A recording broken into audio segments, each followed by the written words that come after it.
भगवान विष्णु का कृष्ण अवतार। कंस अपनी बहन देवकी के विवाह के बाद प्रसन्नतापूर्वक उसे ससुराल पहुंचाने जा रहा था। मार्ग में आकाशवाणी हुई, तू जिसे इतने उत्साह से पहुंचाने जा रहा है उसी का 8वां पुत्र तुझे मारेगा। आकाशवाणी सुनकर कंस चौंक गया। दिग्विजय कंस मृत्यु के भय से कायर के समान व्यवहार करने लगा। वह अपनी बहन का ही वध करने को उद्यत हो गया, पर वासुदेव ने भविष्य में जन्म लेने वाले सभी शिशुओं को उसको सौंपने का वचन दिया। इस पर भी कंस ने देवकी और उनके पति वसुदेव को कारागृह में बंद कर दिया। विरोध करने पर अपने पिता उग्रसेन को बंदी बनाकर स्वयं मथुरा के सिंहासन पर विराजमान हो गया। कारागार में देवकी के गर्भ से एक एक करके 6 शिशुओं ने जन्म लिया। वचनबद्ध देवकी और वसुदेव उन सबको कंस को सौंपते गए। कंस ने उन शिशुओं को पत्थर पर पटक कर मार दिया। 7वें गर्भ में भगवान शेष पधारे। योग माया ने उन्हें आकर्षित करके गोकुल में रोहिणी जी के गर्भ में पहुंचा दिया। 8म गर्भ में स्वयं भगवान नारायण धरती का भार हरने को प्रकट हुए।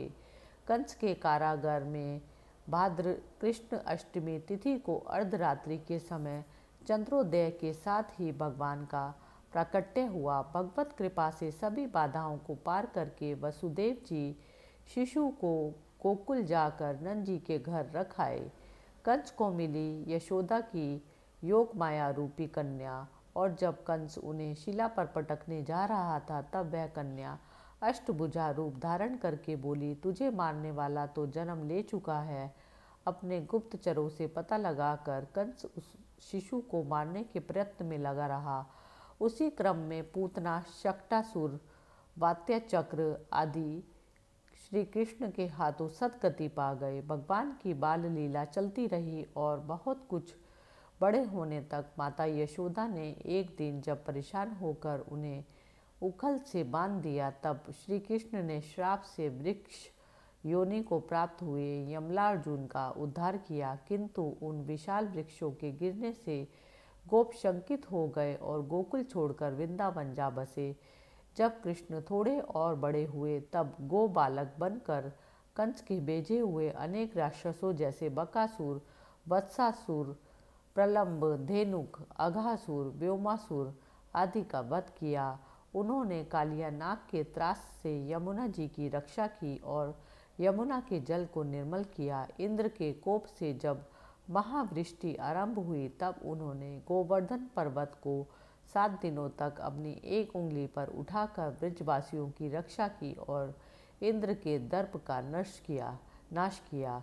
बड़े बड़े योद्धाओं के मारे जाने से कंस निराश होकर एक षड्यंत्र के अंतर्गत अक्रूर जी को भेजकर कृष्ण और बलराम को मल प्रतियोगिता में भाग लेने के लिए मथुरा बुला लिया। महोत्सव आरंभ होने पर अखाड़े में सुकुमार कृष्ण और बलराम ने चाणूर, मुष्टिक, शल, तोशल जैसे महावीरों का वध किया। इसके बाद कंस को मारकर भगवान कृष्ण ने महाराज उग्रसेन और अपने माता पिता देवकी और वसुदेव को बंदी गृह से मुक्त किया। उग्रसेन फिर से मथुरा के सिंहासन पर विराजमान हुए। बड़े भाई बलराम के साथ अवंती जाकर श्री कृष्ण ने संदीपनी मुनि के सानिध्य में शिक्षा ग्रहण की और गुरु दक्षिणा में गुरु के मृत पुत्र को पुनः प्रदान कर आए। मथुरा लौटते ही कंस के शवसुर जरासंध से युद्ध हुआ। उसने 17 बार मथुरा पर आक्रमण किया पर हर बार पराजित होकर लौट गया। मथुरा को सब ओर से सुरक्षित न मानकर भगवान कृष्ण ने द्वारिका को अपनी राजधानी बनाया। काल यवन ने जब द्वारिका पर आक्रमण किया तब भगवान श्री कृष्ण उसके सामने से पैदल ही भाग चले। पीछा करता हुआ काल यवन गुफा में जाकर चिर निद्रा का वरदान पाए हुए राजा मुचकुंद की नेत्राग्नि से भस्म हो गया। इस प्रकार भगवान श्री कृष्ण का नाम एक रणछोड़ भी पड़ा। श्री कृष्ण के विवाह तो लोक प्रसिद्ध है। रुक्मिणी जी का उन्होंने हरण किया था। स्यमंतक मणि की खोज में जामवंत से युद्ध करके उपहार स्वरूप जामवंती को ले आए। मणि के कारण कलंक लगाने के दोष से लज्जित सत्राजित ने अपनी पुत्री सत्यभामा स्वयं उन्हें प्रदान की। कालिंदी जी ने तो स्वयं ही श्री कृष्ण को तप करके प्राप्त किया। लक्ष्मणा जी के स्वयंवर में मत्स्य भेदन करने में कोई और समर्थ न हो सका, और महाराज नग्नजीत के सातों सांड एक साथ नाथ कर उनकी पुत्री सत्या से दूसरा कौन विवाह कर पाता। मित्रविंदा जी को उन्होंने स्वयं हरण किया और भद्रा जी को उनके पिता ने सादर प्रदान किया। यह तो 8 पटरानियों की बात हुई। जब श्री कृष्ण ने भौमासुर का वध किया, तब उसके द्वारा बंदी बनाई गई 16,000 राजकन्याओं के उद्धार के लिए उन्होंने उनके साथ विवाह किया। पौंड्रुक, दंतवक्र, शाल्व, शिशुपाल आदि स्वयं की अपनी ही गलतियों से श्री कृष्ण के हाथों मारे गए। पौंड्रुक स्वयं को वासुदेव कृष्ण ही मानने लगा था। दंतवक्त्र ने आक्रमण किया और शाल्व तो मय निर्मित विमान से द्वारिका ही नष्ट करने आया था। शिशुपाल भरी सभा में श्री कृष्ण को गालियां देने लगा और सुदर्शन चक्र की भेंट चढ़ गया। पांडवों के रक्षक तो भगवान श्री कृष्ण थे। भीम की सहायता न करते तो जरासंध मारा नहीं जाता। पांडवों के जुए में हार जाने पर जब भरी सभा में दुशासन द्वारा द्रौपदी नग्न की जाने लगी, तब श्री कृष्ण ने वस्त्र अवतार धारण करके उनके मान की रक्षा की। दुर्योधन ने दुर्वासा मुनि को वन में भेजा ही था पांडवों के विनाश के लिए, पर शाक का एक पत्र खाकर त्रिलोकी को संतुष्ट करने वाले वासुदेव ने उनकी रक्षा की। कुरुक्षेत्र का युद्ध आरंभ होने पर श्री कृष्ण अर्जुन के सारथी बने और संग्राम भूमि में ही श्री कृष्ण ने अर्जुन को गीता का दिव्य ज्ञान दिया। युद्ध का अंत होने पर युधिष्ठिर को सिंहासन प्राप्त हुआ। भगवान श्री कृष्ण ने पांडवों के एकमात्र वंशधर परीक्षित की माता के गर्भ में अश्वत्थामा के ब्रह्मास्त्र से भी रक्षा की। व्याध ने पाददल में बाण मारा तो उसे सशरीर स्वर्ग भेजने का पुरस्कार दिया। श्री कृष्ण पूर्ण पुरुष लीला अवतार कहे गए। भगवान व्यास ने श्रीमद् भागवत में उनकी दिव्य लीलाओं का वर्णन किया है। भगवत सत्ता के 6 गुण ऐश्वर्य, धर्म, यश, शोभा, ज्ञान और वैराग्य, ये सब उनमें विद्यमान हैं। बुद्ध अवतार।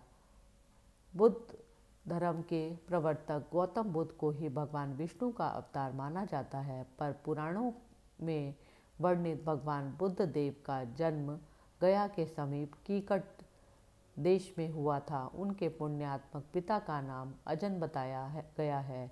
एक समय संसार में दैत्यों की शक्ति बहुत बढ़ गई थी। दैत्यों के समक्ष देवताओं का तेज क्षीण पड़ गया था। तब दैत्यों ने स्वर्ग पर अधिकार कर लिया और देवताओं के वैभव का उपभोग करने लगे, पर उन्हें हमेशा इस बात की चिंता बनी रहती थी कि पता नहीं कब देवता फिर से शक्तिशाली हो जाएं और स्वर्ग पर अधिकार कर लें। स्थिर राज्य के कारण का रहस्य जानने के लिए दैत्यों ने देवराज इंद्र का पता लगाया और उनसे पूछा, हमारा साम्राज्य स्थिर रहे इसका क्या उपाय है। तब देवराज इंद्र ने शुद्ध भाव से उत्तर दिया, स्थिर शासन के लिए यज्ञ एवं धर्म आवश्यक है। दैत्यों ने धर्म का आश्रय लिया और यज्ञों का अनुष्ठान किया, जिसके फलस्वरूप उनकी शक्ति दिन प्रतिदिन बढ़ने लगी। संसार में आसुरी शक्ति का प्रसार होने लगा। हार कर देवतागण भगवान विष्णु की शरण में पहुँचे, उनसे इस कष्ट से रक्षा करने की प्रार्थना की। तब भगवान विष्णु ने उन्हें आश्वासन दिया कि बुद्ध का अवतार लिया।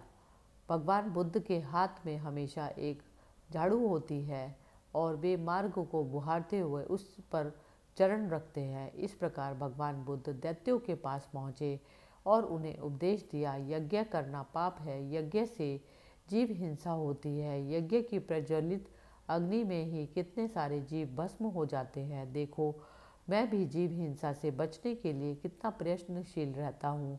पहले झाड़ू लगाता हूँ, फिर पैर रखता हूँ। भगवान बुद्ध देव के उपदेश से दैत्यगण अत्यंत प्रभावित हुए। उन्होंने यज्ञ एवं वैदिक आचरण का परित्याग किया। फलस्वरूप कुछ ही समय में उनकी शक्ति क्षीण हो गई। देवतागण इसी समय की प्रतीक्षा में थे। उन्होंने दैत्यों पर आक्रमण करके उन्हें पराजित किया। देवताओं का स्वर्ग पर फिर से अधिकार हो गया। कल्कि अवतार, ये भगवान विष्णु का 10वां अवतार है, जो कलयुग के अंतिम चरण में होगा। अभी तो कलयुग का प्रथम चरण है, इसके 5000 से कुछ ही अधिक वर्ष बीते हैं। इतने ही दिनों में मानव जाति का कितना नैतिक पतन हो चुका है, यह सबको पता है। ज्यों ज्यों कलयुग बीतता जाएगा, पृथ्वी से निरंतर धर्म का लोप होता जाएगा और मनुष्यों का नैतिक पतन भी बढ़ता जाएगा। सर्वत्र पाप, पीड़ा, दुख और अनाचार फैल जाएगा। उस समय संभल ग्राम में विष्णु यशा नामक एक अत्यंत पवित्र, सदाचारी एवं श्रेष्ठ ब्राह्मण होंगे। उन्हीं भाग्यशाली ब्राह्मण विष्णु यशा के यहाँ पर ब्रह्म परमेश्वर भगवान कल्कि के रूप में अवतरित होंगे। वे महान बुद्धि एवं पराक्रम से संपन्न महात्मा, सदाचारी तथा प्रजा के हितैषी होंगे। वे परम पुण्यमय भगवान कल्कि पृथ्वी से संपूर्ण पापियों और दुराचारियों का नाश कर देंगे। इसके बाद स्वाभाविक रूप से धर्म का उत्थान प्रारंभ होगा और पृथ्वी पर पुनः सत्ययुग प्रतिष्ठित होगा। भगवान विष्णु के अवतार प्राणी मात्र के कल्याण एवं सृष्टि की रक्षा के उद्देश्य से ही हुए हैं। गीता में भगवान श्री कृष्ण ने कहा है, यदा यदा हि धर्मस्य ग्लानिर्भवति भारत अभ्युत्थानम् अधर्मस्य तदात्मानं सृजाम्यहम् परित्राणाय साधूनां विनाशाय च दुष्कृतां धर्म संस्थापनार्थाय संभवामि युगे युगे।